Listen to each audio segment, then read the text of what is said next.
Hey guys, I hope you're all well and staying blessed. So it's actually really late at the moment. It's like, well, I'm saying it's really late. It's about 8 o'clock. Let me tell you what it is. It's 8:30 and that's late for me because come 7 p.m. I like to have my blue light glasses on and I can't because otherwise the reflection in. Let me show you. I want to be like this, but I can't because you probably can see the reflection. So in today's video, we're going to be reviewing these books. I'm saying reviewing, but it's more like a study session. I feel like these two books are very underrated. Got my powerful cup because it's 222 today. So we need to fill. I hope you guys have got your herbal tea or your water. Cheers. Been hot, but you know we like to do a little tea ASMR on my channel.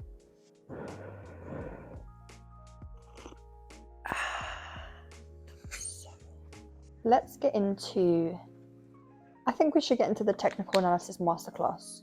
I can't say the name. So the person that wrote this book has 15 years in experience in technical analysis. So I feel like they've gone through a lot of things and they are going to have a lot of information to be able to tell us, which is why it's good, because with trading you have to go through a lot of failing points. You have to be in the markets for a long amount of time, and you definitely have to be going through live market conditions. I read this maybe about 2 years ago now, but I do flick through here sometimes because if you see my last video, and if not, go back and watch it because I said a lot of great things. I feel like you should never stop learning in trading, or in anything that you do. You should always refresh your memory.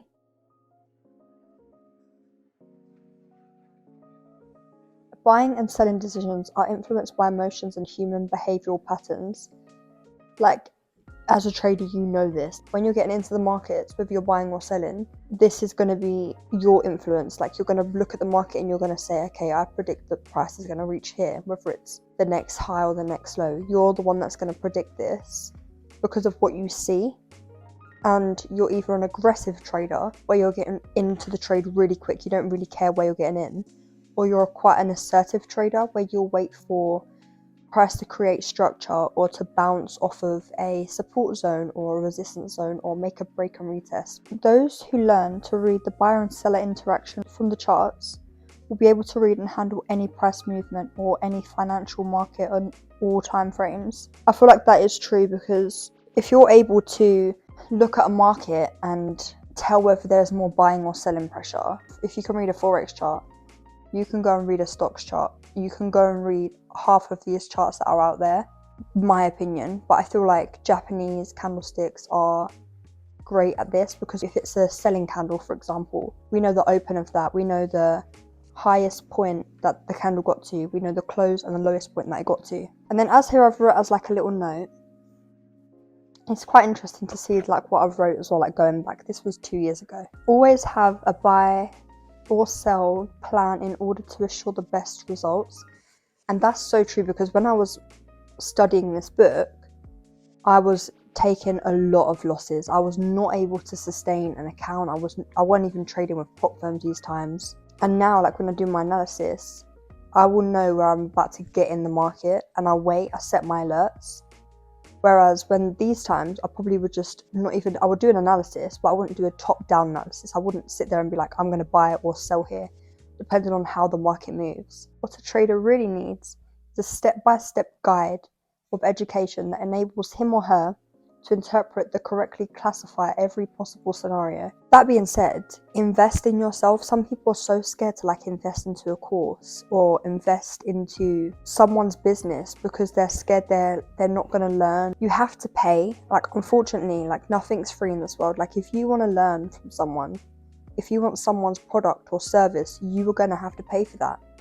And do your research on anyone's course that you buy. Like, I will say this, I've been scammed before. Do your research and don't be afraid to invest, because remember, you are investing into them. You're putting money in their pocket, but at the end of the day, if you really take the investment serious of what you're paying, it will pay off in the long run. and you will benefit from this. Like, so many people message me and say, please teach me how to trade, and I'm like, do you even know what type of trading you want to do? You just look at me and think that I make money, so I want to make money too.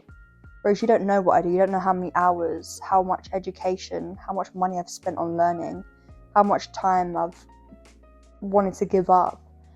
And if you're one of those people that's going to give up easily, like, trading is not for you. Like, I'm just being honest.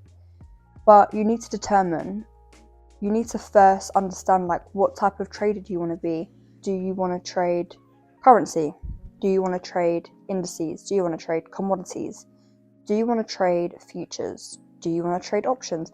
You need to understand what type of trading you want to do, because if you're trying to learn how to trade commodities and you want to come to me when I trade currency, it's not going to really work. But again, the strategies are all very similar, but how to trade each instrument is very different. Like, yen is so different to trading GU. So you have to just know what type of trader you want to be when you go in to look for someone. And then to elaborate even more onto that, do you want to be a scalper? Someone that's in and out the market super quick, like they're sitting on the charts like for hours, but they're in and out of trades within like 10 minutes. Do you want to be an intraday trader where maybe you put a trade on in the day, you leave it running for mostly one day, and you go about your life? Or do you want to be a swing trader, someone that maybe holds for like minimum 5 days, maximum 2 weeks, or indefinite, like there's no actual time? Or someone that is like a long-term investor that's holding for years? Determine what you want to do and what you want to be before you're looking into the markets. You need to know these answers, because these are what's going to determine your success in the markets. If you're very aggressive, I would say be a scalper. If you're assertive, be a day trader or a swing trader, and that's just my opinion. And in here is like different things talking about like the differences between day trading and swing trading, scalping, which is good, because if you don't know, you learn. I just love, if you don't highlight your books, guys, like highlight your books, because you can go back and have a study session, which is what we're doing now, and just go and see what we've highlighted. Instead of me having to read the whole book to you guys, I'm just going to read like key areas, key points in this book. So like here, for example, in the book, it's telling you that there is 4 major international time exchanges. Obviously, as we know, we have the London, New York, Sydney and Tokyo session. You should trade your pairs with each session. So if I'm trading GU, for example, I would trade that in London and New York session. Like, I wouldn't, unless I'm holding it overnight, I wouldn't really get in a trade in a Tokyo session or a Sydney session, because it's not going to align with the market that I'm trading. Those trading in the market influence the price in the market. The Forex market's $1 trillion market.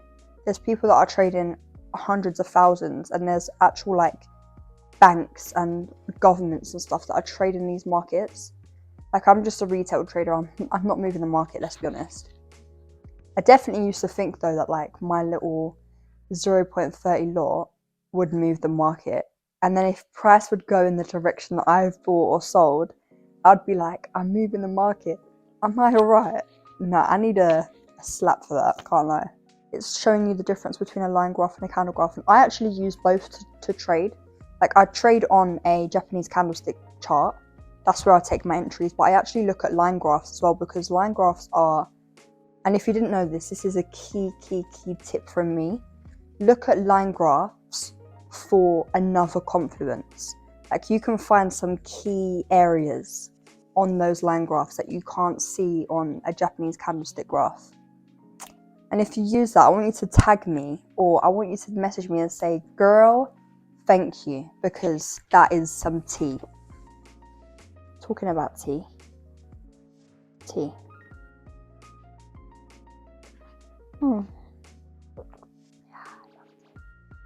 I love tea.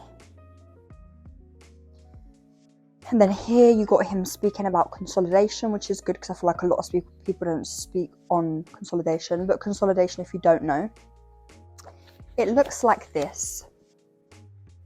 It's just when price is going within one range, and it's not, we're waiting for price to break that high or that low.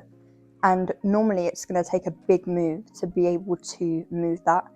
normally a news event, but I feel like this is a very good beginner's masterclass because it's telling you stuff like, it's telling you candlestick patterns from a Mariboso to a doji. It's giving you loads of different doji types.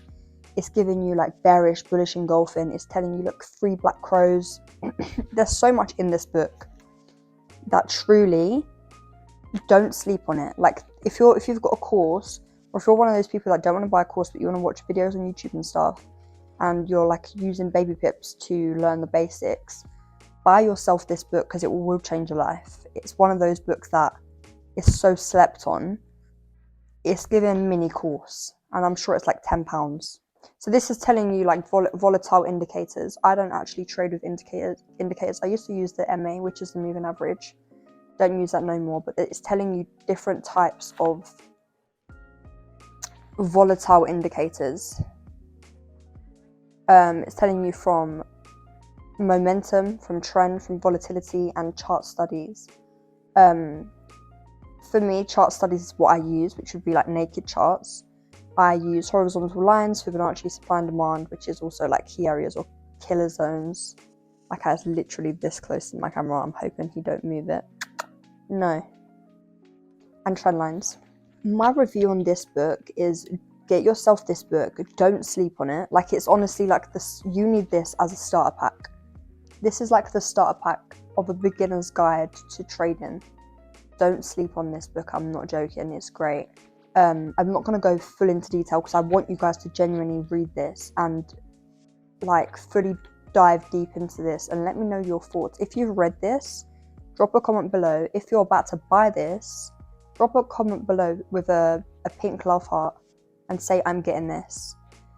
And if you are not really interested, put an X. But if you're not interested and you've watched this whole video, then I don't know for you, to be honest. But if you want a part 2, which is where I'll go into trading secrets, don't forget to like this video and subscribe because, guys, I'm pushing for 1,000 subs at the moment. Like, I'm not far. I'm on like 637, I think, at the moment. So I'd be really appreciated if you guys subscribed.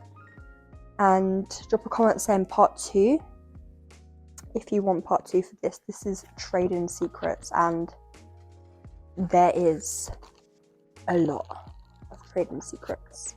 To end this video, we're going to do an affirmation, of course. And the affirmation for today's video is going to be, I'm grateful for my knowledge. I feel wiser every day.